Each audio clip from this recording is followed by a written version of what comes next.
Shalom, salam damai sejahtera di dalam kasih Tuhan. Jumpa kembali dengan saya, Pendeta Lukas Eko Sukoco dari Padepokan Diakonia Mitra Kinasih dalam RHI Renungan hari ini. RHI Renungan hari ini. Saudara, kemarin kita sudah membahas tentang doa. Ya, doa yang benar, yang fokus pada Tuhan. Hari ini saya akan menambah satu hal lagi, masih tentang doa, yaitu doa yang tidak bertele-tele.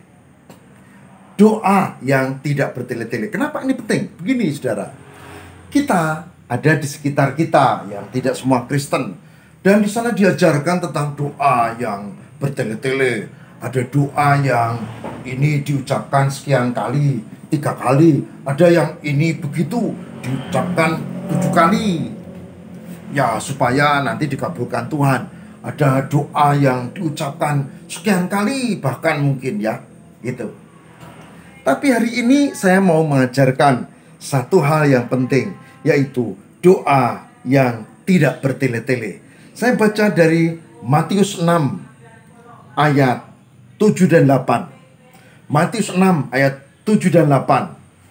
Dikatakan apa? Begini. Lagi pula dalam doamu itu, janganlah kamu bertele-tele seperti kebiasaan orang yang tidak mengenal Allah.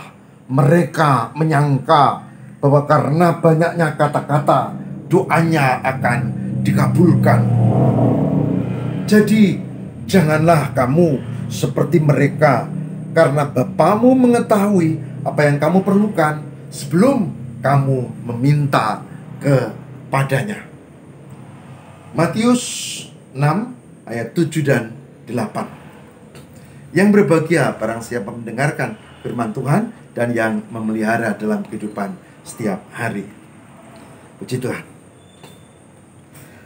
Saudara, ketika saya masih belum mengikut Kristus, saya masih belum Kristen, saya diajari oleh keluarga besar saya, kalau doa mau pergi begini, kalau doa supaya berhasil cita-citanya begitu, kalau mau tidur begini, kalau bangun tidur begitu, bahkan mau ke kamar mandi atau ke WC ada doanya begini, sekian kali dan seterusnya.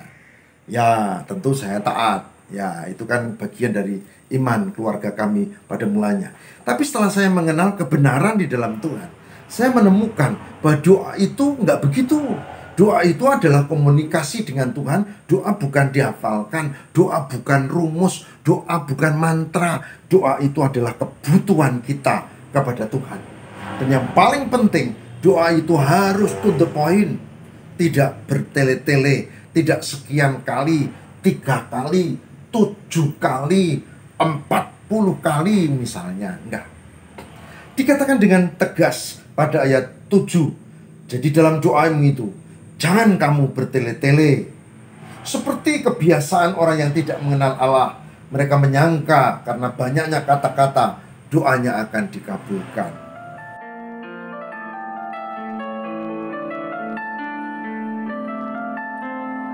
Persis seperti yang dulu saya alami.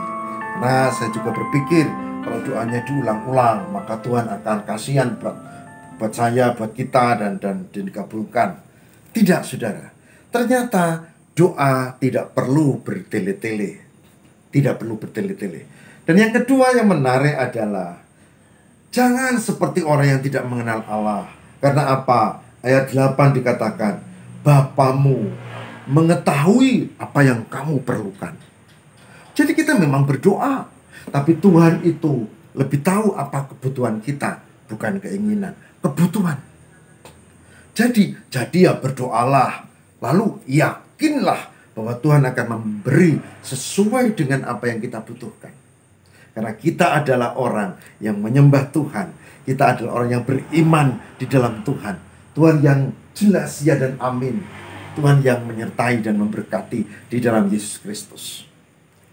Hari ini saya mengajak, 1, jangan lagi berdoa bertele-tele, diulang-ulang. Ya. 2, jangan lagi doa yang hafalan-hafalan itu, tapi sesuai kebutuhan. Mau tidur beda dong dengan kita berdoa ketika ada yang sakit, kan beda. Mosok sama, mau tidur begitu, ada yang sakit begitu juga, mau pergi begitu juga, enggak betul. Menurut firman Tuhan. Yang ketiga, selain tidak boleh bertele-tele, jangan hafalan, maka yang ketiga adalah Tuhan tahu apa yang menjadi kebutuhanmu, kebutuhan saya, kebutuhan kita. Tuhan tahu. Jadi, yakinlah Tuhan akan memberi yang terbaik buat kita, karena kita orang yang percaya, beriman kepadanya. Yakinlah Tuhan memberi sesuai kebutuhan kita. Jangan bertele-tele, jangan apal-apalan, dan jangan lupa Tuhan penuh kasih, Maha tahu sesuai kebutuhan dan berkati. Mari kita berdoa. Tuhan, terima kasih kami mendapat pengetahuan baru. Ternyata doa tak hanya fokus kepada Tuhan dalam iman, tapi juga tidak boleh bertele-tele, tidak boleh hafal-hafalan, dan tidak boleh lupa bahwa Tuhan pasti memberi yang terbaik sesuai kebutuhan kami. Terima kasih untuk pengertian hari ini. Semoga kami yakin dan terus berdoa dan meyakini Tuhan memberi yang terbaik. Tuhan, terima kasih. Semoga kami dimampukan untuk lebih memahami tentang doa seperti kehendak-Mu. Demi Kristus pengantara kami. Haleluya. Amin.